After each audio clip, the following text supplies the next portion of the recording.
Welcome dear student to HSC online lecture initiative taken by Shet Vidya Mandir English High School and Junior College of Science and Commerce. I am Ms. Ragini Singh, Assistant Lecturer of Biology, and today we are continuing with our chapter Enhancement in Food Production, and today's subtopic is Animal Husbandry. Before we start, I request you all to be seated with your notebook and pen. Please write down today's date and jot down the important points. Let's revise what we studied in the last lecture. You are supposed to identify the type of bees with respect to their image. The first bee is Apis dorsata, also called as rock bee or wild bee. Second bee is Apis florea, little bee. Third bee is Apis mellifera, that is European bee, and last bee is Apis indica, that is Indian bee. So these were the different types of the bee and we studied it in the last module. So let's proceed. Today we are going to understand importance of fishery. What is this fishery exactly? It is a branch of applied biology which deals with the catching, processing, fish farming and marketing of fish. It also includes other aquatic animals such as prawns, lobsters, oysters, mussels and crabs. Now this animals, that is prawns, lobsters, oysters and crabs, they are not the fishes. They belong to the phylum Arthropoda. They are the insects, but still they are being categorized under the fishery. The fishery not only include dealing with the fishes, but it is a branch of biology which even deals with the other insects. In addition to that, catching, processing, farming and marketing of fish. Fishery is basically classified into three types. The very first is inland fishery, marine fishery and estuarine fishery. Now what is this estuarine means? Where the fresh water and seawater meets, that is called as estuarine fishery. So this is a definition of the fishery and types of the fisheries. The common freshwater fish are Labiorhita, that is rohu, Katla, the scientific name is Katla katla, Srihana mrigala or mrigala and other carps. These are the freshwater fishes. In your exams they can ask the name of the freshwater fishes and classify them accordingly. So the first is rohu, second is katla and the next two are the other carps. These are the silver carp and this is the grass carp. They all belong to the fresh water. The rohu, katla, these two are the very common fishes. You can find it at the fisherman shop. Then what about marine fishes? The marine fishes includes capture of fish from seawater and that's why they are called as marine fishes. Indian coastline is about 7,500 km long. The common marine fishes are Harpedon, commonly called as Bombay duck or bombil, Sardinella, that is sardine, it's very rich in oil which is very good for your health, Rastrager, mackerel and Stromateius, that is pomfret. So these are the names of the marine fishes, that is Harpedon, Sardinella, mackerel and pomfret. Please remember the names, keep on revising the name because in exam the names are very important and they will be asking you all the questions based on the name and the type of freshwater or marine fisheries. Now what are the steps of the fish farming? The very first step is selection of suitable site. Of course, if you are starting with any of the business, whether it is poultry, whether it is cattle farming, whether it is fish farming, you are supposed to select a suitable site. Excavation of pond, requirement of hatchery tank, nursery tank, rearing tank, stocking tank and food source. So very first important thing, you are supposed to select a suitable site or suitable pond where you are supposed to excavate it. Then you are supposed to represent it with respect to the hatchery tank, nursery tank, rearing tank and stocking tank, and finally the food source. The fish are supposed to be supplied with the good food source, otherwise they will become easily prone to the infection and they will die, and your entire fish farming business will come to halt. Now this fish farming can be classified further into monoculture and polyculture. Now what is this monoculture? In this you will be keeping all the fishes of similar species. Example, if you are keeping all the fishes of only goldfish, only pomfret. Whereas polyculture, you can keep the fishes of mixed species, 2-3 variety of the species is grown in the one artificial tank. But you need to be very much aware and very much clear that you do not keep any carnivore fish that will actually eat the small fishes. For example, arowana fish, it is supposed to be kept in an isolation. You will keep only that fish as a lone fish. You will not place any other small fishes with respect to that arowana fish. If you look at a common aquarium also, there is a one small fish called as beta beta. It is always kept isolated because of its aggressive nature.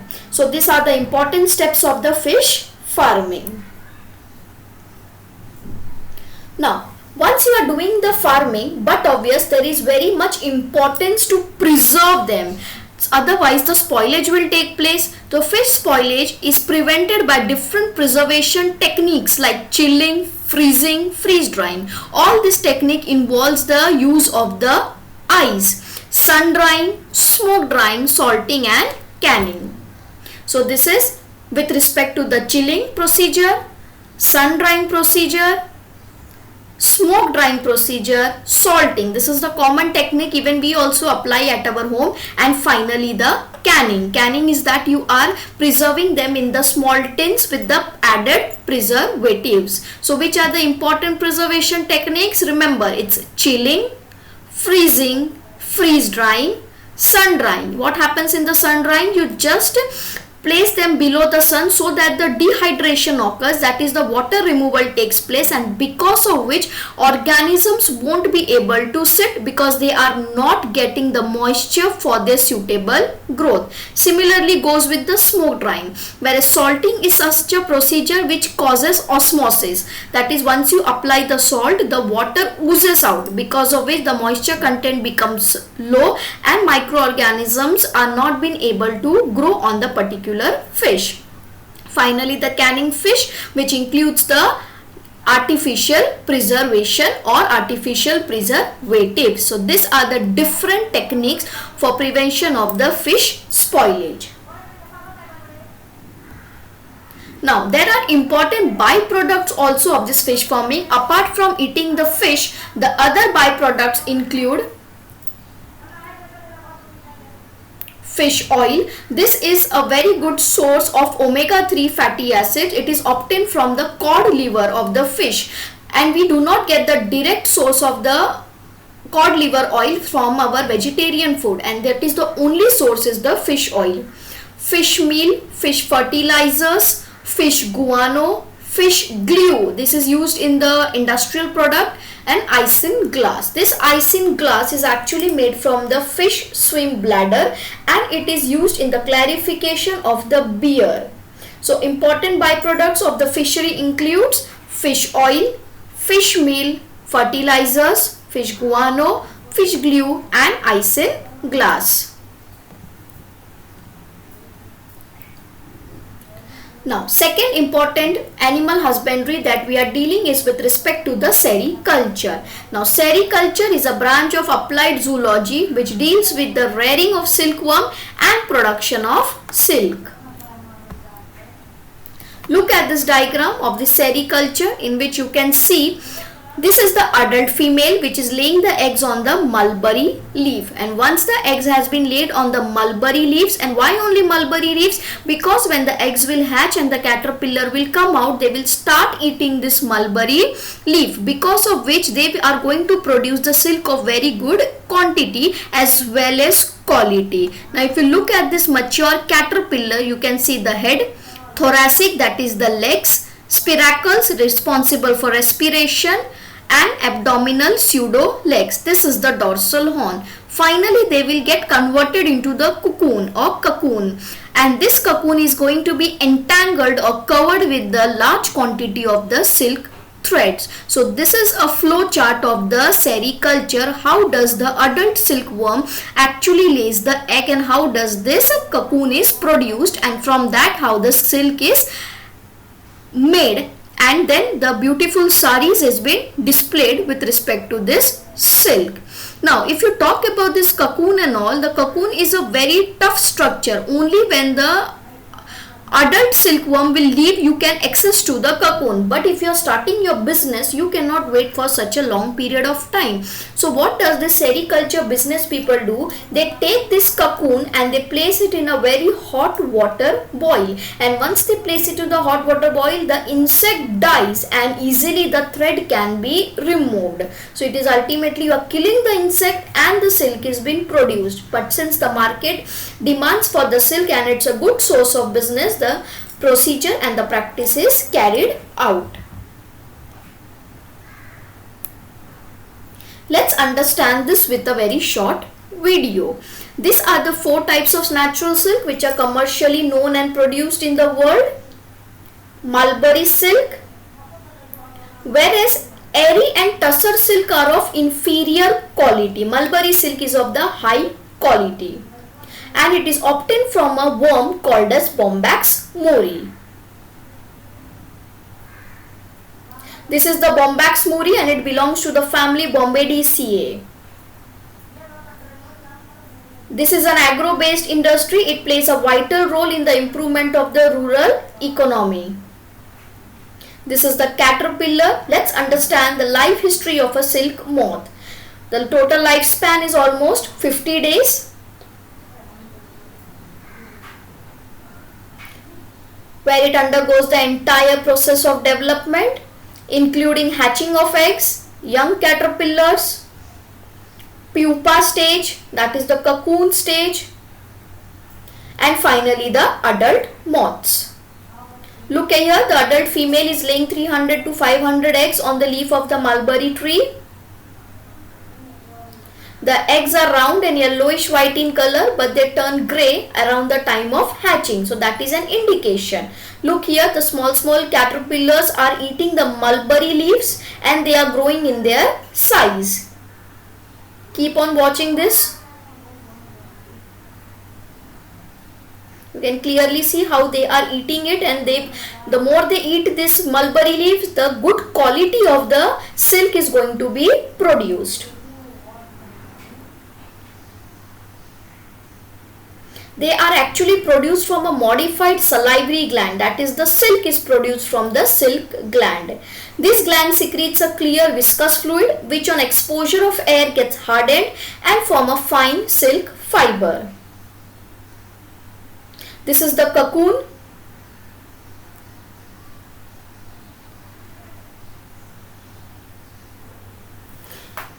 Where you can see all the fine white color thread which indicates the silk, and inside this cocoon the adult moth is actually developing, and they will once leave the cocoon, you can easily access to this silk.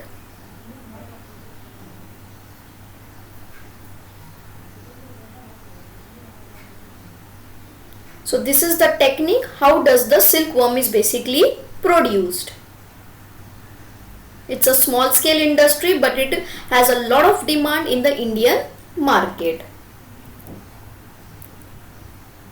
The third type of the animal husbandry we are going to study is the lac culture, and now this lac is produced by the insect called as Trachadia laca, which is quite small in size and colonial in habit.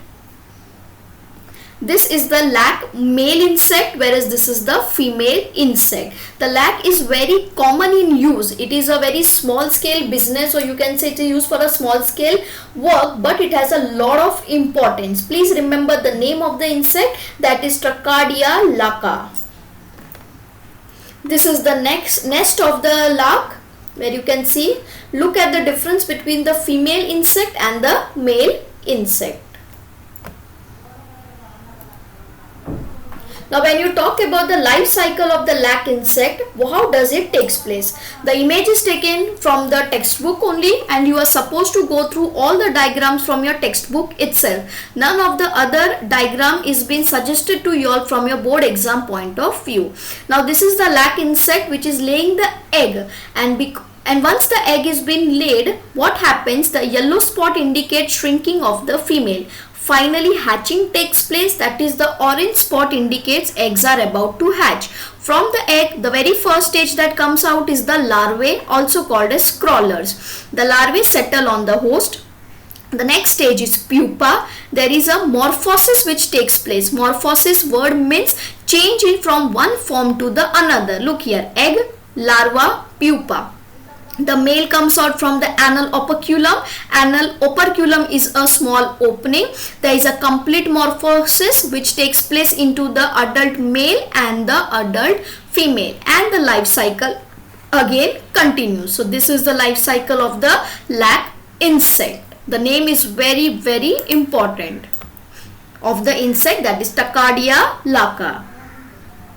Now if you talk about the epic story, let's go to in the history. If you talk about this Mahabharat story, in which the Pandavas were sent to the palace made up of lark to deliver a puja, and this was a conspiracy done by the Kauravas. The entire palace was actually made up of the lark. It means even a small light, even if you light a matchstick or the candle, the entire palace will be set on the fire. In addition to that lark, it was also made up of the dried grass and anything that catches the fire easily. When the Pandavas, they came to know about all these things, they got escaped from the narrow opening, and they were actually hidden for many years. But the lark is being used, and it has an importance even in the stories like Mahabharat. That is the epic story. Products of lark, you get many products of lark, that is the lac bangles. This is the seal. Even if you have seen any government paper, or you talk about the government lock, they actually burn this lark stick and they place a stamp on it, and then they seal. That clearly indicates it's a confidential report. Third is lark toys. There are many other things also which is obtained from the lark, but this is the main three things: bangles, seal, and the toys. Now, I hope this was very clear to you all. Now let's see how much you have understood. So test your brain, be ready with your book and pen. You can pause your video, take some time, write down the answer, and then check your answer. Enlist the name of the marine fishes.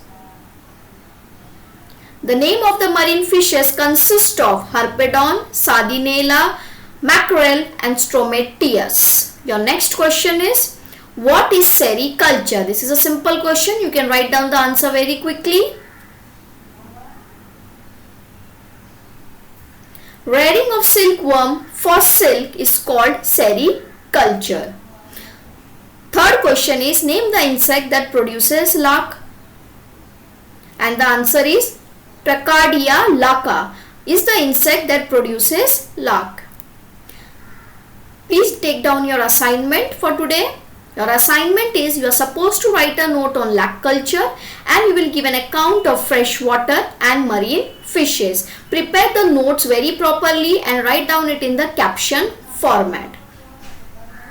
You will refer your 12th standard textbook. I hope this module was very helpful to you. Thank you for attending this module. We will be again coming back with the next module of the same chapter. Thank you so much.